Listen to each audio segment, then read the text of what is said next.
ಯಾರು ಗಲಾಟೆ ಮಾಡಬಾರ್ದು. Okay, class is over to you Priya ma'am. Thank you so much. Hi ಮಕ್ಕಳ, ಇವತ್ತು ನಾನು ನಿಮಗೆ ಪ್ಲಾಸ್ಟಿಕ್ ಕವರ್ನ ಯೂಸ್ ಮಾಡ್ಕೊಂಡು ಹೇಗೆ ಒಂದು ಹೂವನ್ನು ತಯಾರು ಮಾಡಿ ನಾವು ಮನೆಗೆ ನಾವು ಅಲಂಕಾರ ಮಾಡ್ಕೊಬೋದು ಅಂತ ನಾನು ನಿಮ್ಗೆ ಹೇಳ್ಕೊಡ್ತೀನಿ.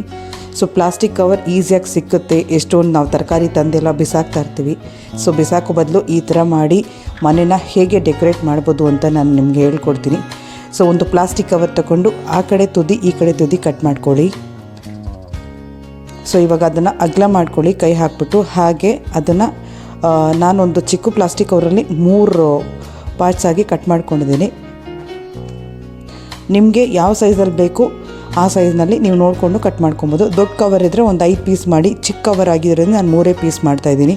ಸಮವಾಗಿ 3 ಪೀಸ್ ಮಾಡ್ಕೊಳ್ಳಿ. ನೋಡಿ ನಾನು ತೋರಿಸ್ತಾ ಇದ್ದೀನಿ ಮಡಚಿ. ಸೊ 3 ಪೀಸ್ ಆಗಿ ನಾನು ಕಟ್ ಮಾಡ್ಕೊಂಡಿದ್ದೀನಿ. ಸೊ ಕಟ್ ಮಾಡಿದ ಮೇಲೆ ನಾನು 2 ಕವರ್ ಕಟ್ ಮಾಡಿ 6 ಪೀಸ್ಗಳು ಹಾಗೆ ಮಾಡಿ ಒಟ್ಟಿಗೆ ಜೋಡಿಸ್ಕೊಂಡು ಲೆವೆಲ್ ಮಾಡ್ಕೊಂಡಿದ್ದೀನಿ. ಸೊ ನಮಗೆ ಒಂದು ದಾರ ಬೇಕು. ಸೊ ನಾನು ರೆಡ್ ಕಲರ್ ತೊಗೊಂಡಿರೋದ್ರಿಂದ ಒಂದು ರೆಡ್ ಕಲರ್ ದಾರನೇ ತೊಗೊಂಡಿದ್ದೀನಿ. ಸೊ ಅದನ್ನು ನಾನೀಗ ಮಡಚಿ ತೋರಿಸ್ತಾ ಇದ್ದೀನಿ ನೋಡಿ ವಿಡಿಯೋದಲ್ಲಿ. ಆ ರೀತಿ ನೀವು ಕೂಡ ಸಣ್ಣದಾಗಿ ಮಡಚಿ, ಹೇಗೆ ಈ ಸ್ಯಾರಿ ನರಿಗೆ ಮಾಡ್ತೀವಲ್ಲ ಅದೇ ಟೈಪ್ನಲ್ಲಿ ನೀವು ಮಡಚಬೇಕಾಗತ್ತೆ. ತುಂಬಾ ಈಸಿ ಆ್ಯಂಡ್ ಫ್ಲವರ್ ಕೂಡ ನೋಡೋಕ್ಕೆ ತುಂಬಾ ಚೆನ್ನಾಗಿರುತ್ತೆ. ಆ್ಯಂಡ್ ಫ್ಲವರ್ ಗಾರ್ಲ್ಯಾಂಡ್ ಕೂಡ ಮಾಡ್ಕೊಬೋದು, ಜಾಸ್ತಿ ಫ್ಲವರ್ ಹಾಕಿ. ಅದು ಮುಂದಿನ ವೀಡಿಯೋದಲ್ಲಿ ನಾನು ತೋರಿಸ್ಕೊಡ್ತೀನಿ.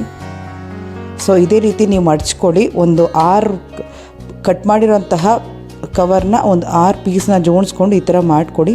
ಸೊ ನೆಕ್ಸ್ಟು ಸೆಂಟ್ರಿಗೆ ದಾರದಲ್ಲಿ ಹಾಕಿ ನೀವು ಟೈ ಮಾಡ್ಕೊಳ್ಳಿ. ಟೈ ಮಾಡ್ಕೊಂಡಾದ್ಮೇಲೆ ಸ್ವಲ್ಪ ಹೂವಿನ ಶೇಪ್ ಬರೋದಕ್ಕೆ ನಾವು ಲೈಟಾಗಿ ಆ ಥರ ಇವಾಗ ನಾನು ಕಟ್ ಮಾಡಿದ್ರೆ ಆ ಶೇಪ್ನಲ್ಲಿ ಕಟ್ ಮಾಡ್ಕೊಳ್ಳಿ. ಯು ಶೇಪ್ನಲ್ಲಿ ಕಟ್ ಮಾಡ್ಕೊಳ್ಳಿ ನೋಡಿ. ಆ್ಯಂಡ್ ಅದನ್ನು ಈ ಥರ 2 ಸತಿ ಬದಿಯಿಂದ ಈ ಥರ ಅಗಲ ಮಾಡಿಕೊಂಡು ಒಂದೊಂದೇ ಲೇಯರ್ನ ನೀವು ಈ ಥರ ಎಳಿಬೇಕಾಗತ್ತೆ. ಒಂದೊಂದೇ ಲೇಯರ್ನ ಎಳೀರಿ.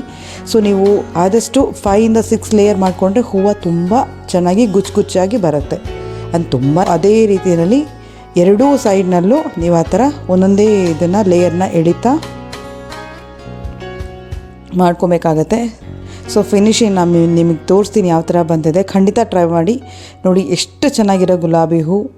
ಸೊ ಪ್ಲೀಸ್ ಈ ಒಂದು ಇನ್ಫಾರ್ಮೇಷನ್ನ ಎಲ್ಲರ ಜೊತೆ ಶೇರ್ ಮಾಡಿ. ಆ್ಯಂಡ್ ಇದ್ರದ್ದು ಗಾರ್ಲ್ಯಾಂಡ್ ಮಾಡೋದು ಹೇಗೆ ಅಂತ ಕೂಡ ಮುಂದಿನ ವೀಡಿಯೋದ ನಾನು ಹೇಳ್ಕೊಡ್ತೀನಿ. ಪ್ಲೀಸ್ ನಮ್ಮ ಚಾನಲ್ನ ಸಬ್ಸ್ಕ್ರೈಬ್ ಮಾಡಿ. ಇದನ್ನು ಮಾಡೋದಕ್ಕೆ ಬೇಕಾಗಿರೋ ವಸ್ತು ಜಸ್ಟ್ ಹಳೆಯ ಕವರು, ಒಂದು ಕತ್ರಿ ಹಾಗೂ ದಾರ. ಥ್ಯಾಂಕ್ ಯು, ಧನ್ಯವಾದಗಳು.